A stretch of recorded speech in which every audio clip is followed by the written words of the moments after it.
자, 안녕하세요. 반갑습니다. 10월 10일 주식 정리해드리는 주정남. 이번 시간 이 휴일에 두산 에너빌리티 한번 중간 점검 한번 해보는 시간을 가져보도록 하겠습니다.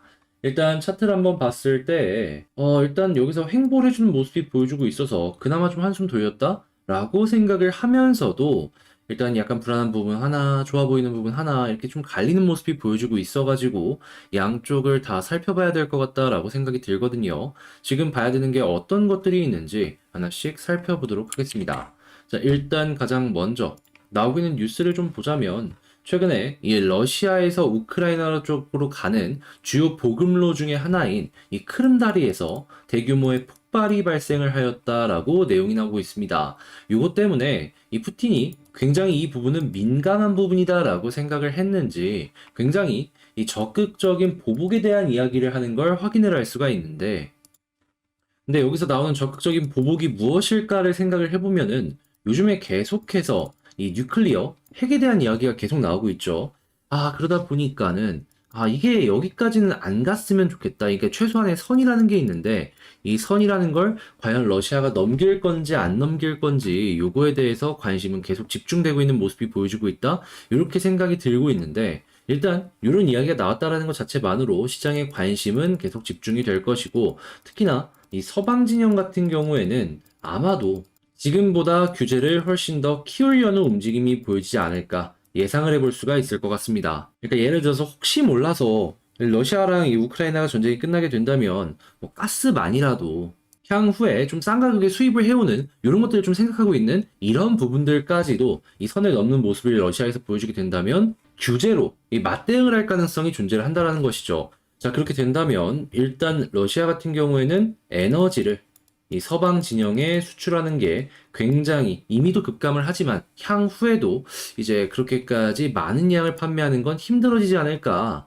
이렇게 한번 생각을 해볼 수가 있을 것 같고, 서방 진영도 안 사오면 자기들도 이제 피해를 받다 보니까 이를 대체하기 위해서 지속적으로 이 원전에 대해서 그 이외에도 다양한 에너지원에 대해서 하나씩 하나씩 준비를 하지 않을까 생각을 해볼 수가 있을 것 같습니다. 지금 물가 관련된 이야기가 나오는 국가들을 살펴보게 된다면 뭐 영국 같은 경우도 있고 뭐 스페인이나 이탈리아, 뭐 그리스 이외에도 다양한 국가들이 이 슬그머니 이 불안감이 좀 증가하는 모습을 보여주고 있기 때문에 SMR이라든가 풍력이라든가 태양광 쪽 같은 경우에는 당연히 같이 움직일 수밖에 없을 것이다라고 예상하면서 보기가 괜찮을 것 같습니다. 자, 이런 부분으로 놓고 보았을 때 일단은 뭐 원전 이야기 나오고 뭐 풍력 이야기 나오고 하면은 두산 입장에선 좋잖아요. 자, 그래가지고 호재는 여전하다라고 생각을 해볼 수가 있을 것 같은데 역시나 문제가 있다면은 수급이죠.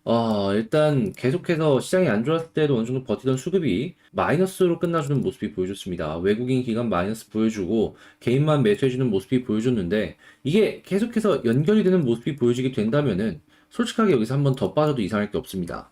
자, 그렇기 때문에 여기서 만약에 봤을 때 외국인 수급이랑 기관 빠르게 플러스로 바뀌어주는 모습이 보여줘야지 조금 더 편하게 볼 수 있다. 이렇게 생각을 해볼 수가 있을 것 같고요.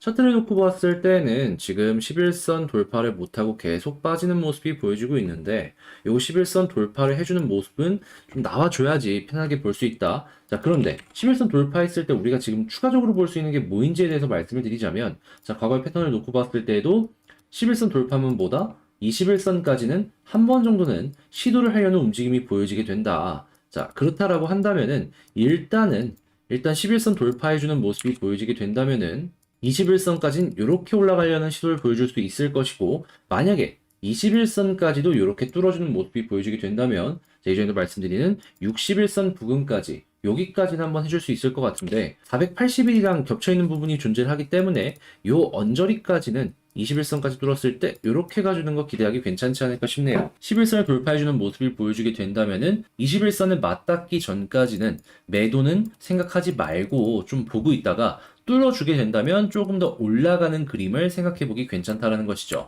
자, 그러면 총정리, 지금 말씀드린 내용을 한번 정리를 해보자면, 일단 첫 번째 같은 경우에, 재료적인 부분, 그러니까 이 원전이나 다양한 부분의 내용 같은 경우에는 여전히 좋은 상황이다. 그렇기 때문에 이 부분은 크게 걱정할 필요가 없다. 하지만 수급으로 놓고 봤을 때 외국인 매도세가 갑자기 나온 게 조금 마음이 별로다. 그렇기 때문에 외국인 플러스로 바뀌어주는 모습 빠르게 보여줘야지 안심할 수 있다. 자, 그리고 진짜 안심을 하기 위해선 바로 머리 위에 있는 11선 돌파까지는 만들어줘야 된다. 근데 11선 돌파해주는 모습이 보여지게 된다면 거기서 바로 파는 게 아니라 일단 최소한 21선까지는 무조건 봐야 되고, 그리고 21선을 만약에 빠르게 돌파를 해주는 모습이 보여지게 된다? 그럼 과거의 패턴을 봤을 때 61선 언저리까지는 충분히 가줄 수 있다. 그런데 이 61선이랑 481선이랑 지금은 겹쳐있는 부분이 있기 때문에 조금 넉넉하게 보고 있다가 만약에 481선까지 돌파하면 조금 더 봐도 되는데, 요거는 제가 다음 영상을 통해서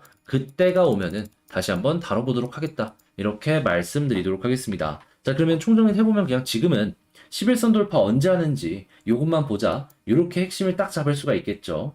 자, 이렇게 정리를 하면서 에너빌리티를 봤는데, 일단 계속해서 시장 영향 때문에 빠진 게 정확한 반등이 아직까지는 안 나오고 있다 보니까 조금 아쉬워요. 예, 이건 어쩔 수가 없긴 한데, 그래도 이제 희망적인 부분은 존재를 하다 보니까 요거 한번 같이 봤으면 좋겠고요. 여러분들 좀 힘들다라고 해가지고 뭐 절망하거나 그러지 마시고, 야, 지금은 보지 말고 있다가 나중에 조금 이렇게 반등을 했을 때 저랑 같이 이 반등의 탄력이 어디까지 갈지에 대해서 같이 한번 고민을 해보셨으면 좋겠습니다. 자, 그럼 전 여기서만 마치도록 하고 다음에 더 좋은 영상으로 다시 찾아뵙도록 할게요. 이상 주식 정리해드리는 주정남이었습니다. 영상 끝까지 시청해주셔서 감사합니다.